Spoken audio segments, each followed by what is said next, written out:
अक्षय जी, property में invest करने का सोच रहा हूँ। किसी ने मुझे सजेस्ट किया कि वृंदावन देख सकते हो, तो आप क्या सजेस्ट करते हो? हम्म। अच्छा ऑप्शन है वृंदावन। अब आप देखोगे ना कि वृंदावन ना एक सिर्फ रिलीजियस सिटी नहीं रह गया है, अभी एक फास्ट ग्रोइंग इन्वेस्टमेंट हब बन रहा है। आप देखो यहाँ पे हर महीने लाखों श्रद्धालु दर्शन के लिए आते हैं, जैसे बांके बिहारी मंदिर, प्रेम मंदिर, इस्कॉन टेम्पल, चंद्रोदय मंदिर। आप देखो विश्व का सबसे बड़ा मंदिर यहाँ पे बन रहा है। तो इन सब चीजों की वजह से क्या है ना कि यहाँ पे डिमांड ना हमेशा हाई ही रहती है।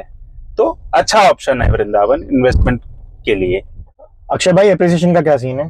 पैसा ग्रो होगा यहाँ पर? बिल्कुल होगा।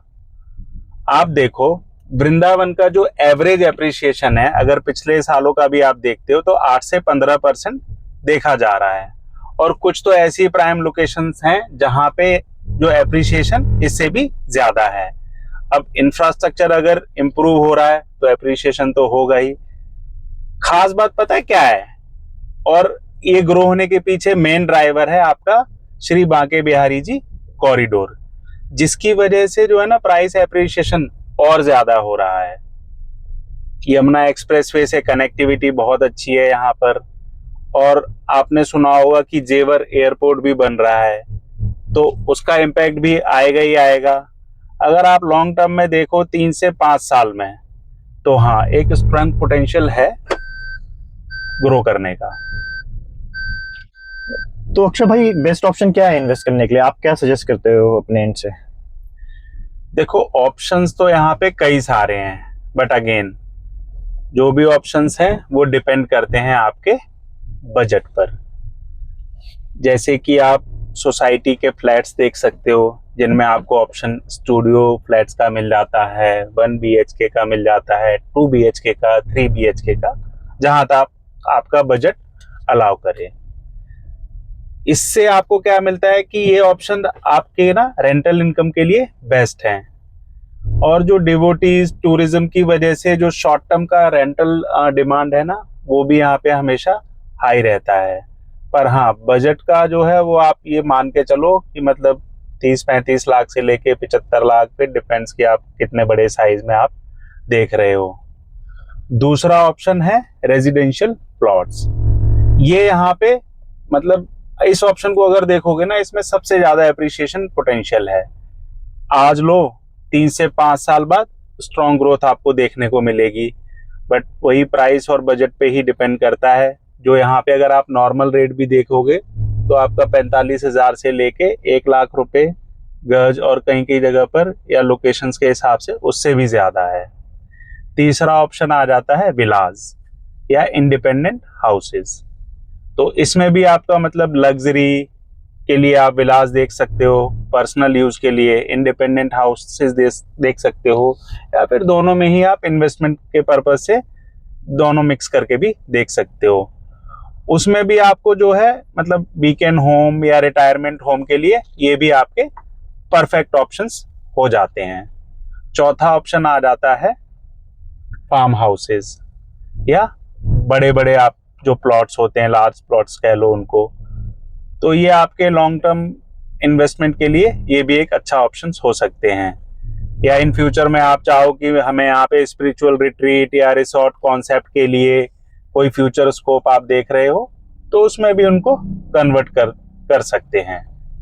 तो मतलब अक्षय जी, अगर मैं यहाँ पर 50 लाख इन्वेस्ट करूँ तो फ्यूचर में कितना रिटर्न एक्सपेक्ट कर सकता हूँ? देखो अगर 10-12% का एवरेज ग्रोथ मान लो, तो 5 साल में प्रॉपर्टी का वैल्यू काफी स्ट्रांग हो सकता है। प्लस आपको रेंटल इनकम तो अलग से मिलेगी ही। और वृंदावन क्या है ना, एक बहुत ही स्टेबल मार्केट है। यहाँ पे ना सडन क्रैश का जो रिस्क है ना वो बहुत ही कम है, अगर आप कंपेयर करते हो अदर मेट्रो सिटी से। तो वहां का मार्केट क्या है ना, वो काफी स्पेकुलेटिव मतलब माना जाता है। एज कंपेयर टू दो सिटीज, यहाँ का मार्केट जो है स्टेबल है। अक्षय जी, पर काफी स्कैम्स का भी सुना है वृंदावन में, तो कैसे बचे गलत डील से? Good question. देखो इस केस में ना, मतलब इस तरीके के केस में जहां पे आपने सुना है, तो केयरफुल रहना ना बहुत जरूरी है। सिर्फ अप्रूव्ड प्रोजेक्ट्स में इन्वेस्ट करो, जैसे कि एमबीडीए के प्रोजेक्ट्स हो गए, और रेरा का अगर अप्रूवल है तो ये सारी चीजें ना चेक करो।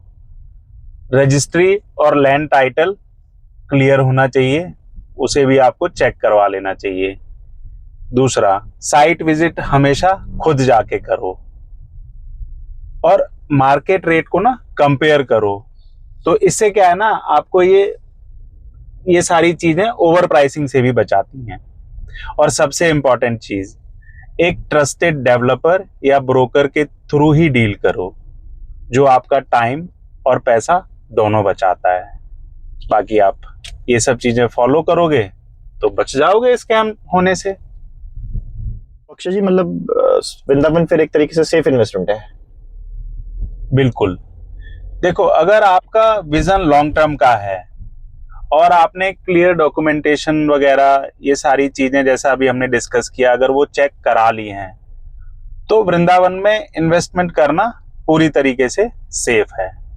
दूसरा, ये ना एक इमोशनल प्लस फाइनेंशियल दोनों तरह से ना स्ट्रॉन्ग इन्वेस्टमेंट है। और यहां पे आप देखो, डिमांड ना कभी कम नहीं होने वाली, क्योंकि ये क्या है ना, एक स्पिरिचुअल सिटी है, और स्पिरिचुअलिटी ना कभी खत्म नहीं होगी। बात तो सही है। बिल्कुल। राधे राधे।